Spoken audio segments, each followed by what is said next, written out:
Happy World Poetry Day.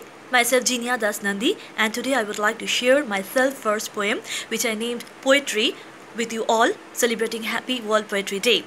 And before I start, I would like to thank Poetry Paradigm, and also I would like to thank Joey Bose for inviting me and inspiring me in spite of my being an absolute novice in composing and reciting a poem.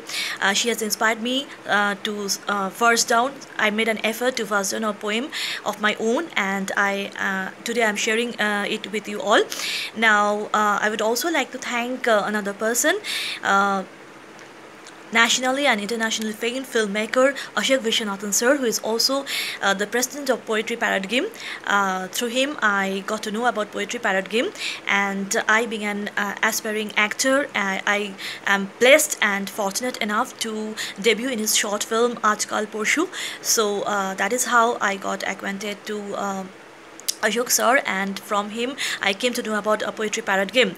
So, and I'm a fan follower of Ashok Viswanathan sir, of Joey Bose, and also Poetry Paradigm. Now, before I start to recite my poem, because I'm an absolute novice in composing and reciting a poem, so if there is any grammatical error, and because of my limited knowledge on vocabulary, and if there is any error in pronunciations, please excuse me for that. Now, here comes my poem. The name of my poem is Poetry. The name of my poem is Poetry. We all know that collection of poems is defined as poetry.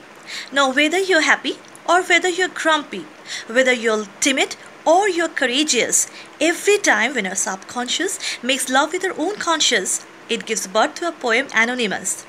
Every moment and every hours, even when the sun sets and the rain showers, amidst any danger and trying time, poetry can give you that never give up boost sublime. And when both the sun and the chandeliers shine bright and there is no tension, poetry paints those happening and joyous moments with perfect color of celebration. Words and syllables, sometimes collectively rhyming, and sometimes together they are juxtaposing, sometimes spreading love and simultaneously sometimes becoming the revolt of a rebel. But those words and syllables always dancing together makes a poem. Every poem, be it narrative, dramatic or lyrical, always enlightens human soul with a grace philosophical. Haiku, free verse, cinquain or sonnet, be it any type of poem, you can always compose it, recite it anywhere, be it playground or banquet. A poem has the power to make anyone act, dance, sing, and thus makes life and living happy and adequate. Thank you so much.